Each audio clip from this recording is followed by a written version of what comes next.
Here's one of those obvious pieces of advice that I'm going to give, and I'm sure you guys, if you guys are a writer, you guys have heard it, but the reason I'm going to give it is because I don't think it's taken in as seriously as one might think, and that's basically asking for feedback.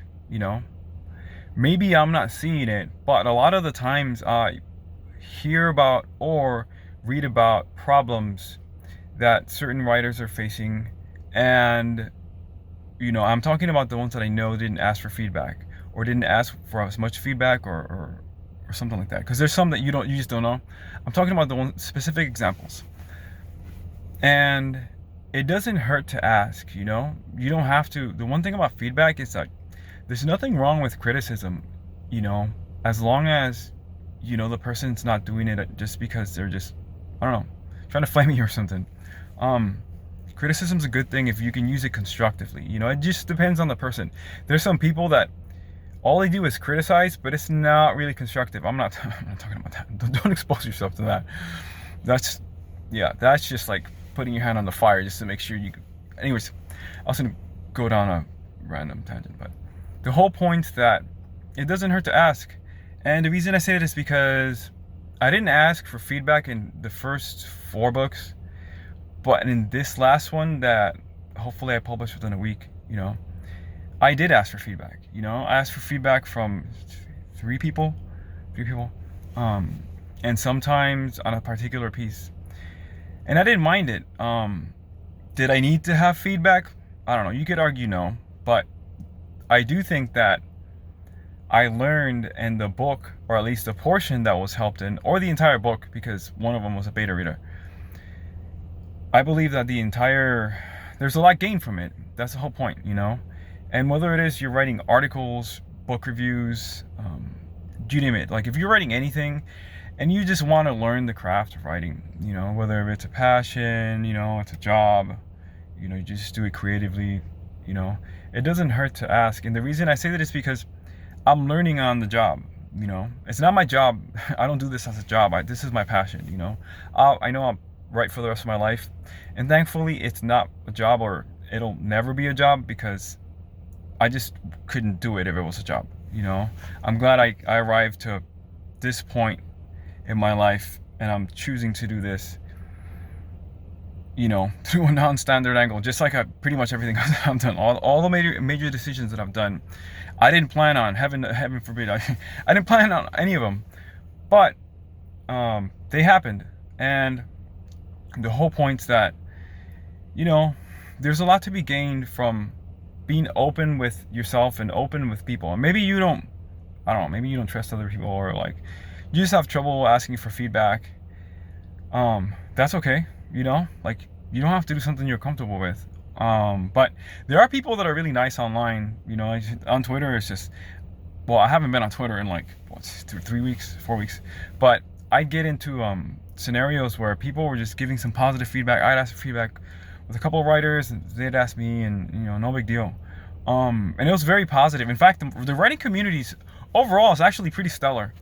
It's there's a lot to be said, but I know that people operate in comfort zones, and depending on your comfort zone, or depending on what you've been exposed to, or what it is that you're writing, will certainly color what kind of questions you might ask in feedback, or if you might not ask, or not. For instance, I was at the mall a few days ago, and I actually went to write, but I didn't have a chance to, because I wanted having to do business, impromptu.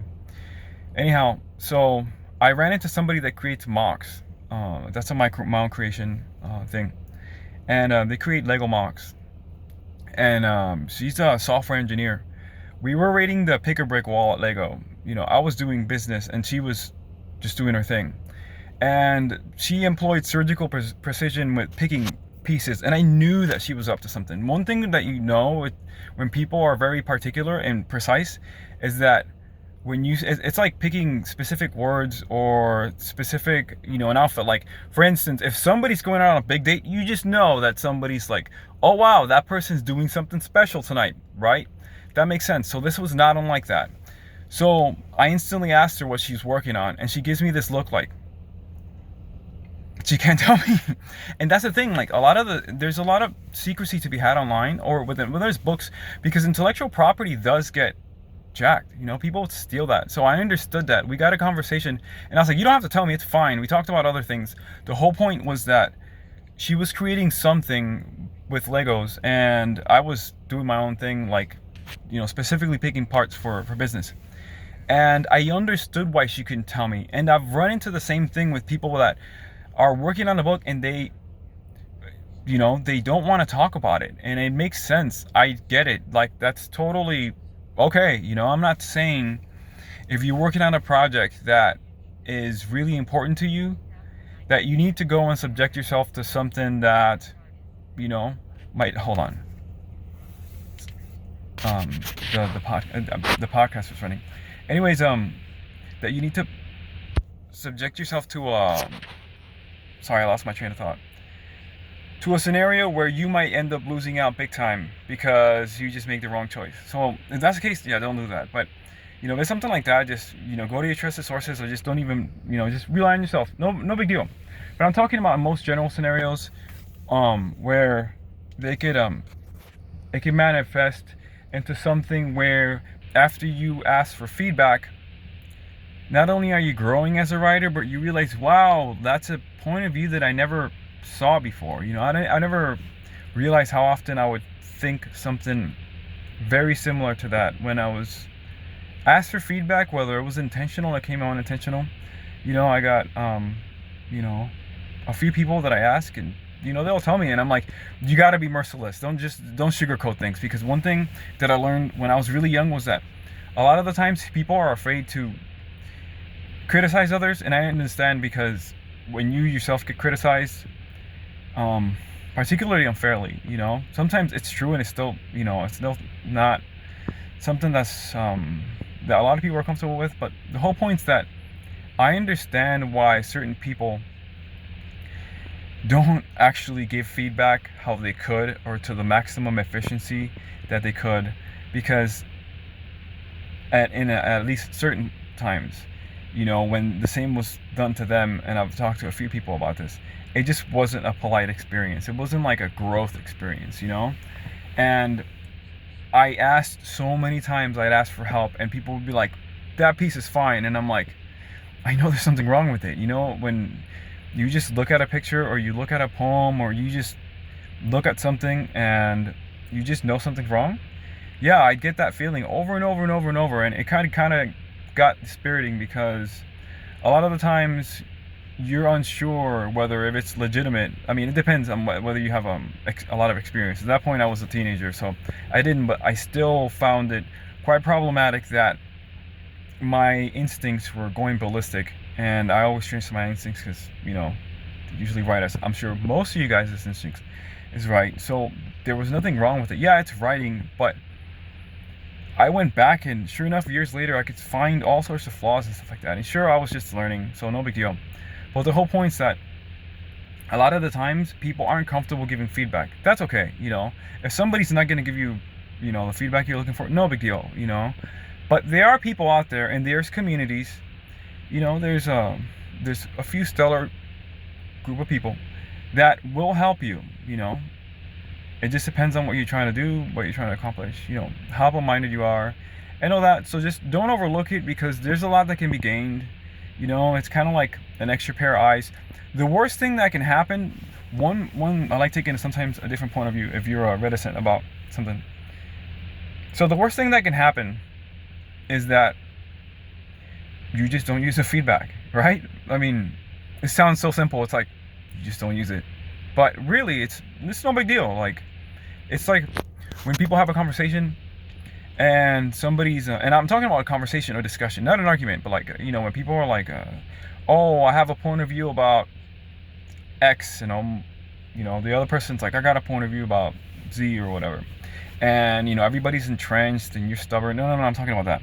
I'm talking about when people are open-minded. It's easy to at least see different shades of the spectrum of growth that can be had in writing if you actually are open-minded and you actually are in an optimal scenario with the right person, you know. And the right person, I mean, like, you know, feedback. I'm not talking about like there's like a perfect person for this feedback all the time. No, no, no, no. I'm talking about like, you know, there's instances in life where you end up growing a lot just because one little snowball rolled down a hill, you know. Like, you decided to ask for feedback, and then boom, you're like, wow, you know, I just gained so much because I asked about this poem, for instance. And I know I'm going on like a lot of tangents here, but hopefully I'm junctioning them, you know, incisively. I asked for feedback on a poem, and this was my friend, she's phenomenal. Like, just, she does a lot of I've asked her for feedback. Christina, just, if you're watching this, shout out to you, girl. I'm glad that you're able to like actually help me out with everything you have with your family and everything. But I asked her to give me feedback on a particular piece. So what happened? See, the feedback was stellar, but now I'm going beyond the obvious, and I like doing that a lot of the time. You know, it just, life has the obvious side. Most people, we all consider that, but it's in the unobvious side. It's in the transparent spectrum that people don't see, that usually you find the most meaning. So what happened? I asked her for feedback on a piece. That was fine, and all of a sudden I just so happened to synchronistically end up with the introduction to a feature book that I've been dying to try and like come up with the introduction, because if I'm going to bring about that argument, I needed a strong foundation, and I got the first anchor through that conversation, and that would have never happened if I didn't ask for feedback. So that's just something else that could happen, but probably won't always happen. It's just something to consider. You know, there's things to be gained from feedback besides the obvious. It's like, you know, you go out and you just take a trip to somewhere, you know, the goal is take the trip, have fun, have a good time, and not stress, you know, hopefully not stress. If you're taking a trip or vacation, just stress, just antithesis to that.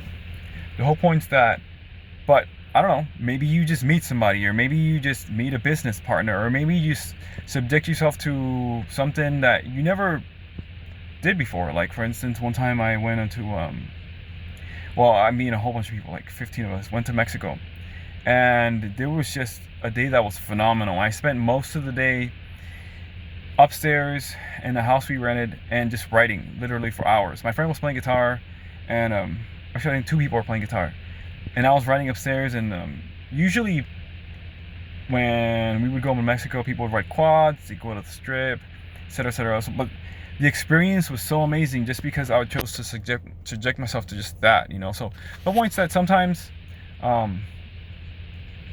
there's more to be gained from instances, whether it's feedback, conversations, writing a blog. You know, there's a lot to be gained, and you'd be surprised how meaningful, or at least how interesting it can be, at least for me, you know. But then again, I'm a glass overflowing kind of person. I can find interest, intrigue, and stuff like that in everything. So take it for what it is. Sorry this is so lengthy, but hopefully it was worth your time. You guys take care. Bye.